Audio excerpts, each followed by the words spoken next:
Welcome to Two Open Doors, the podcast that explores our power to open or close the doors of relationship with the important people in our lives. We hope you'll learn from and share your wisdom with our community. Thanks for joining us.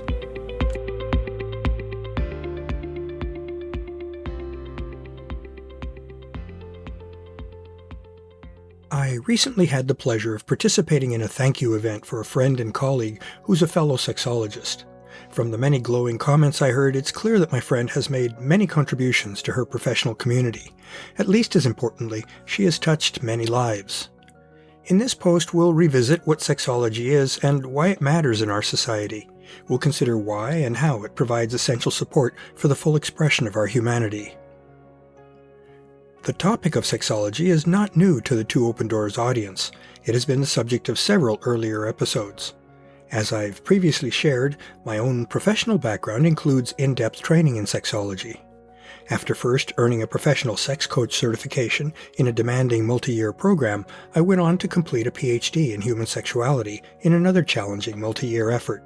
I took on this work in an effort to prepare myself for work in the complex and often challenging domain of human sexuality. What is sexology?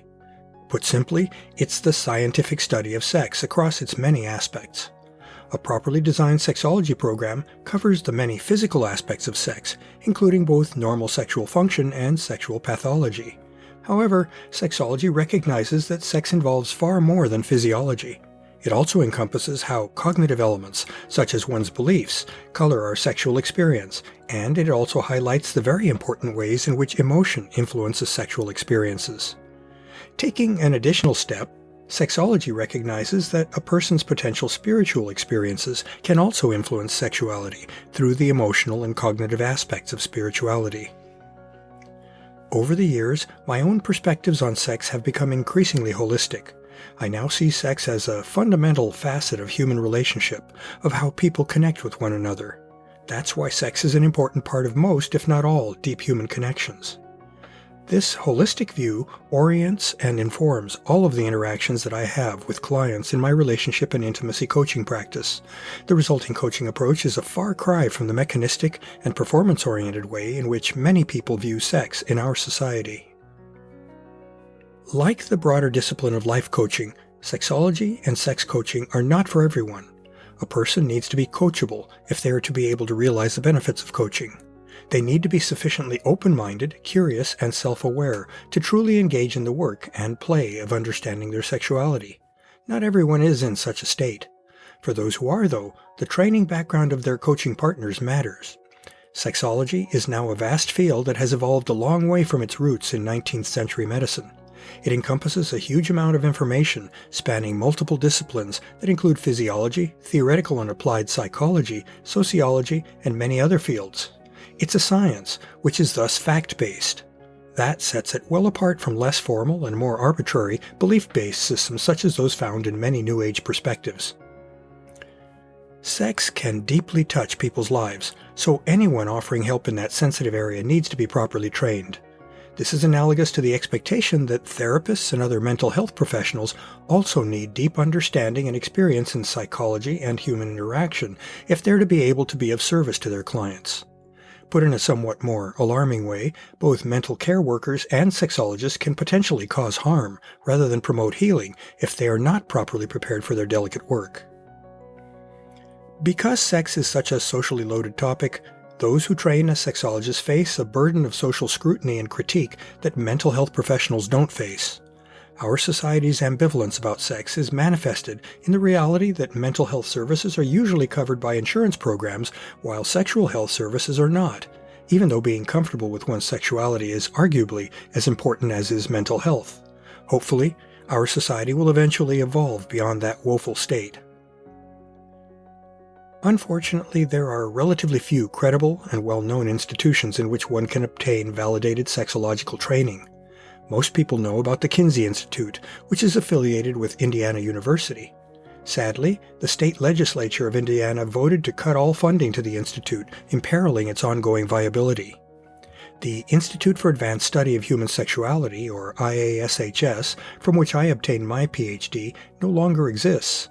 It was founded in the 1970s and produced many leading light sexologists over the years. Again, opposition and lack of accreditation from California's state government led to its demise. Sex Coach University, or SCU, was founded by two well-known and respected American sexologists, and that organization offers in-depth sexology training. Thankfully, there are also other sexological training institutions that provide needed oversight and which enhance credibility, such as the American Association of Sexuality Educators, Counselors, and Therapists, or IASHS. Sex is important to most people, so it's not surprising that sex figures prominently in the media and in much of public dialogue. Do we really need a science of sex, though? I believe that the way in which sex is commonly portrayed and discussed provides a strong argument in favor of studying sex as a science. There's a tremendous amount of misinformation about sex in media, in written work, and in personal discussions. As an example, many people believe that pornography, which is meant as a form of entertainment, not education, provides an accurate portrayal of what a good sexual experience should look like. Some pornography even violates the legitimate role of that medium by including violence or abuse or other forms of personal violation. By describing how sex actually works, and by emphasizing the positive benefits that good sex can have on people's lives, sexology can help to offset the corrosive effects of sexual misinformation. Since sex is deeply connected with the centrally important understanding of human relationships, sexological knowledge can also help enrich lives. By underscoring that sex involves the mind and beliefs and emotions every bit as much as bodies, sexology can improve the quality of people's relationships. Thus, beyond helping to understand and address possible sexual issues, that is, pathology, sexology can help to enhance lives. Sexology provides a foundation for an understanding of some basic principles of human relationship, such as the importance of safety, trust, caring, and fairness. Spotlighting those principles helps emphasize guidelines for healthy social interaction, such as the importance of obtaining informed consent and the honoring of personal boundaries. In those ways, sexology provides a blueprint for living a healthy and fulfilling life. This discussion rightly suggests that sexology isn't just an abstract body of knowledge that is really relevant only to a few specialists in that domain. Rather, it shows that sexology is directly relevant to anyone who seeks to understand themselves and thereby live an informed and conscious life. Understanding sex can enable people to make life choices that are supportive of each person's life goals. Dealing with sex, even just as a topic of discussion, can be challenging for many. That's probably largely a result of the less than helpful and sometimes pernicious social programming that we all absorb from parents, churches, schools, and other authority figures as we're growing up.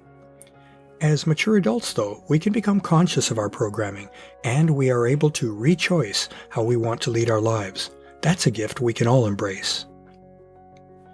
As an example of the relevance and helpfulness of understanding sexology, I'd like to close by recommending a couple of well-written, eloquent, and humorous books about how sex works.